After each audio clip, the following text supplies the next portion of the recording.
Kamal ka Nuar Online TV ke jan gwasme baran palpin ko ban rajame bana jaling raja bani ke jan gwasme brani kon ka kwiko randana tok kam Israel kene Gaza ajenda na banlinga jan gwasme mi jiram jidit ke jan chanalame gore jin bijanwa take ler mi de yen ko lengten rajame kan kono rede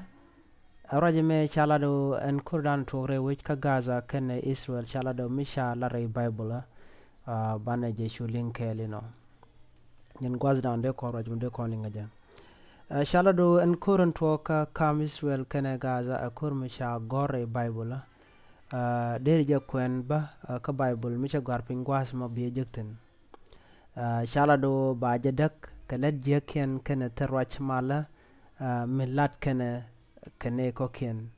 chalado ken bagada ko ken la ken nasa kok ka pesh kanas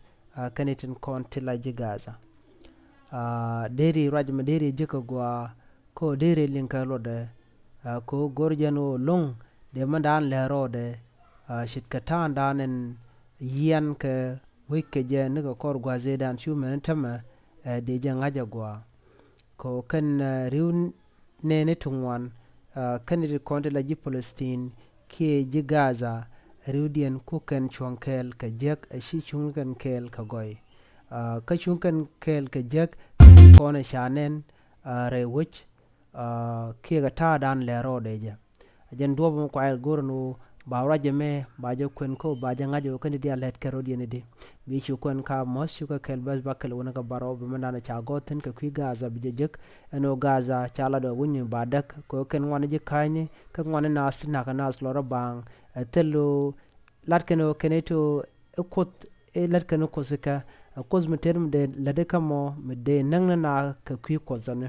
na me kel mishalare Bible kan o ken ba ka yik ba dorin ba yik dak ko ken chicken talk chicken leslet ka ken ba jakanas lo page kanas ke na kanas te me ngai kono walo Jisuel chaganak Jisuel chop ke milioni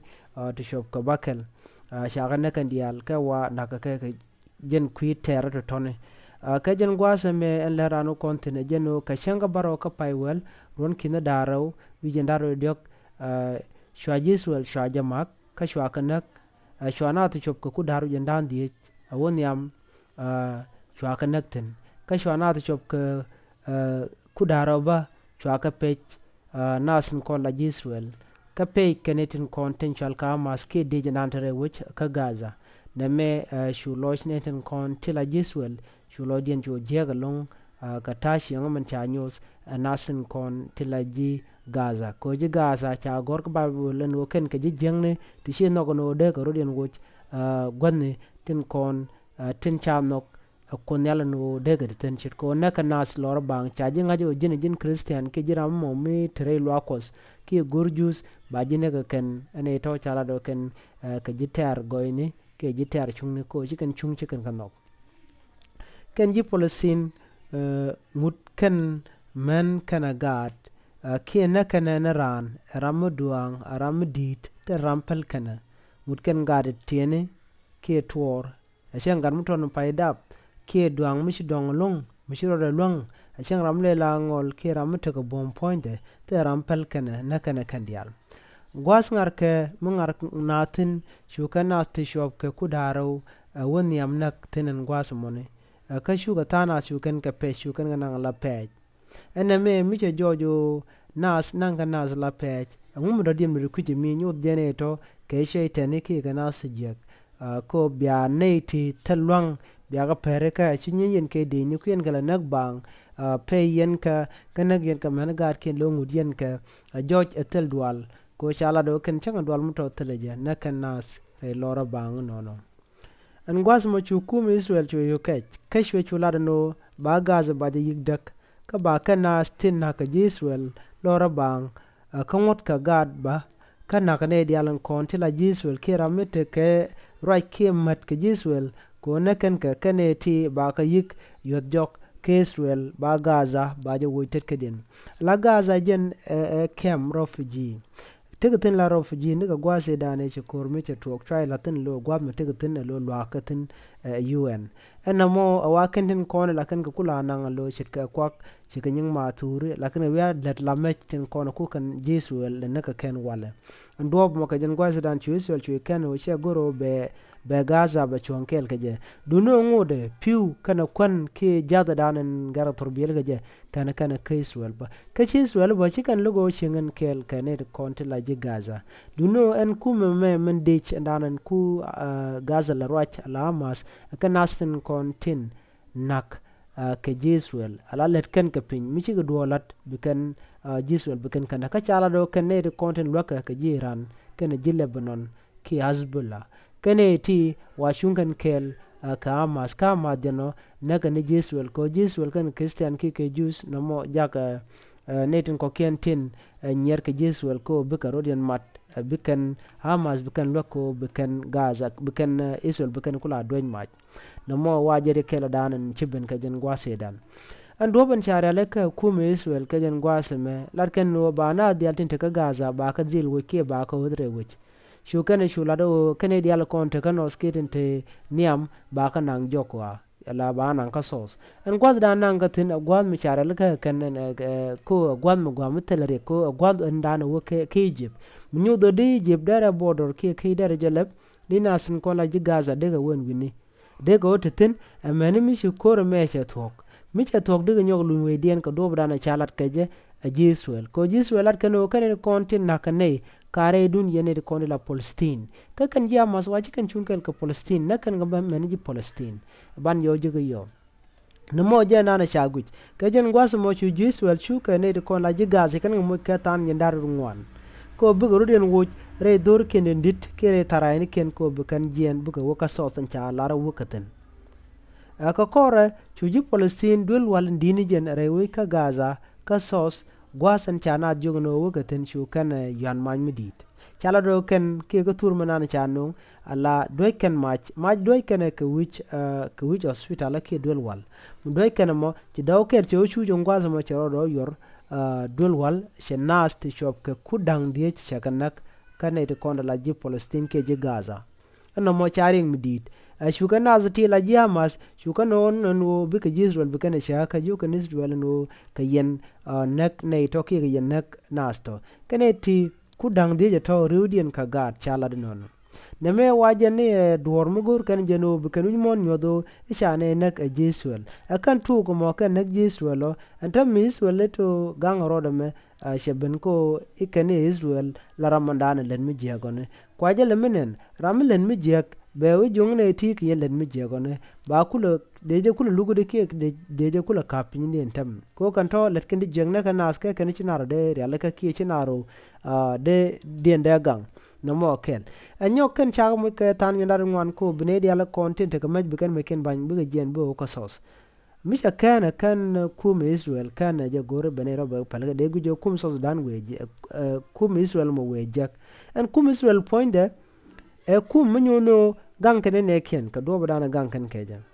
de ka Gaza ke kum Gaza men lal gala Hamas de kan ka laro men ladjene mijak en kan wi arab ko ken kan Hamas kan jo kajije kan jo kan ga ko ngai kan en Hamas mo kan kwak cheng mo daga je chikan mo ka kwak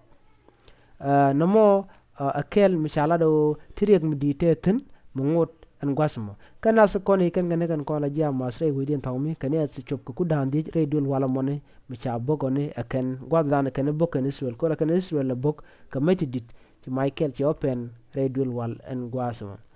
gwasme shama jone no de ke Israel shekeka ka shaga jogo no namo kach kayen nagne kunto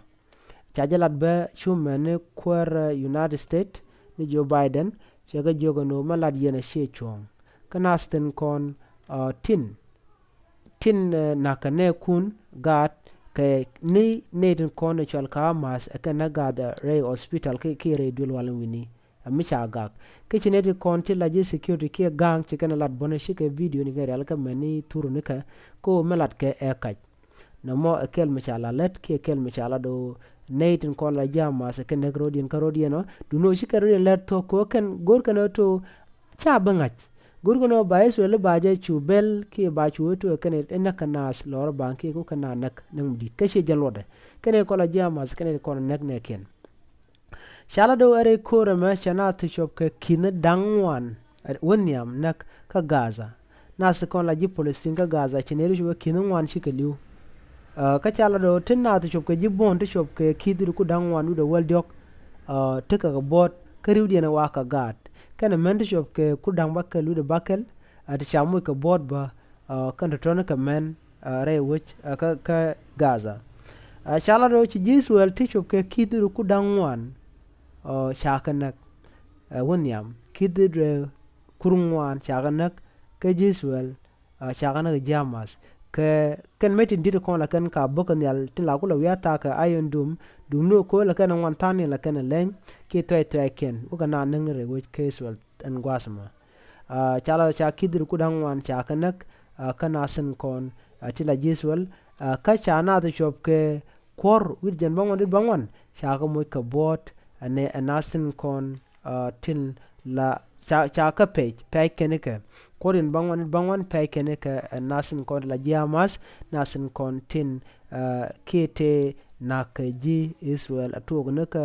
shanga baro ka pay wel ron kin daraw wirjen daraw wide diok en wale shanka jandaraw ka pay en walien minyono cherme jan shang en wel dog dien en wala ka kore dane ci tuong ne gwase dane ci wa na me ler mde yen no ken ji Gaza kanas ti shalam ki ti shabit no ken tela tok mlat kene cheluno shikaro de were jengne dungno nasin kon te ke kel ke dal nas ke ko ken kanas te ka mach lat keno de ke te ka wich na ken ji Palestine kana ken ji Israel en ji Palestine ke Muslim re wiki Jerusalem ka jen fonde en Israel ti Muslim ten ka ti Christianiten ala ti mosque te ten pal ji Muslim ten ka ti gwadan pal Christian te ten shu mena tema shikar yen lok duno kore ci toga ka Gaza ka mamas ken Israel gwad mu ka ji Israel ka nekten wache ridial shaka ger wa gwad mi dwal na tin tema ka kwiri ka manan ci tog shengne men ci Israel ci kariya ka mode ci kan de go de kan nyin kane to duno chala do dwal Muslim niten amat na mekel anyong men bialinga jen gwasa me ne shal ke ji Lebanon Lebanon kan panken kan ji Iran ke ji Egypt chala do kan eti kanas ti chi goro kan dong de kamat en madan de mat ke shi ke ji Lebanon tamate ke mete gerken ke kam dien ke Israel alon tamate ke dole shatung dak bo ji Israel ka kan ji Lebanon ko kan ji Lebanon te ga border ke Israel no mo cha kor mo to che jenu met kam dien alo point de Israel nyenya ka duro ti akan ke wite kan witen kon tin chung kel ka mazandana nek ji Israel gwas me de yenen ka jen me be me men tin gwas me de yenen na me Gaza mishi aje gwas me na mani Gaza mene je zoom biya jenen na me ajen Palestine na me ajen Israel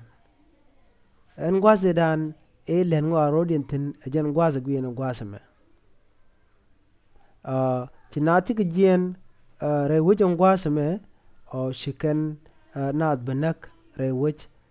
ka Israel ka border belkan dorien dan teketin bigana beneng ni kwishe me eke kwiko isha wedi ni cha jama ji ko runu tishiwa shi korje to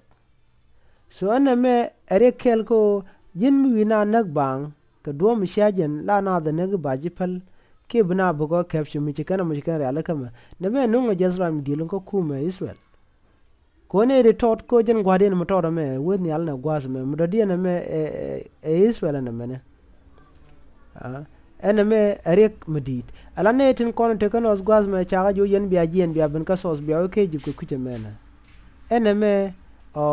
look jia maze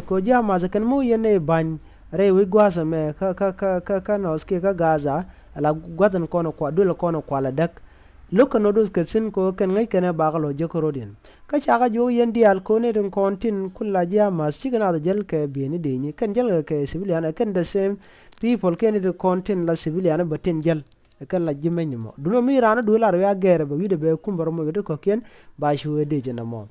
na me chawe ken shi de mitori alaka mede mal nun ka ji Palestine dundo gor kano bike Palestine be kana dakka do dan de kana dakka jam kajan gwasme la ji USA ki ji United States mat ken ke Israel so Israel chala do en which usually Iran ken Russia mu korodin matin shitke ma Russia daga Ukraine America nen chen bi le gwich ko ba chong jok gwajen je o nakane to shike Israel ba chong kel ga je men gwat ke jen chelar bon tame bi chong kel kanasin kon atila ji Ukraine kone din kone lat ke jek chela de ken ke terrorist ni ke ganasti tinakana nas lora bang no mo akel mishala di nono nasin kon United States ka kwi malamin gorge deben rewe ke Israel chela do malam be benemi shaga za chaje kondak chenta makada dop dakan tech kalet kan tungwalong dumno shi kan tije dak lakan ran kona jugo woro do mititen ko gotan konan sinar jienten kan lokan galo dagan ko kan gota konan tidde ni tegten kan de ni ba chala do kan tika ke politici kan ka tiken ka tet karodial mnyudo lara lakan jien pin mon bu brar bu na bu boko bu lo pin mi kwa goda mo kwa la gor ko kan te kan e te pay tiken ka pe kedi kan ka wom to ko jen bongon gor ka jen wo bede ka kamrar na me jela dani linga jen gwas me mijiram jidid gore jen be nyane ko ken biata kamal bye bye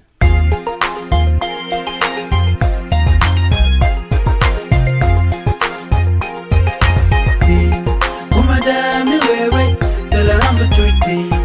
tala gammi bituiti tala meti bulonti kumadami wewe tala hambu tuiti tala gammi bituiti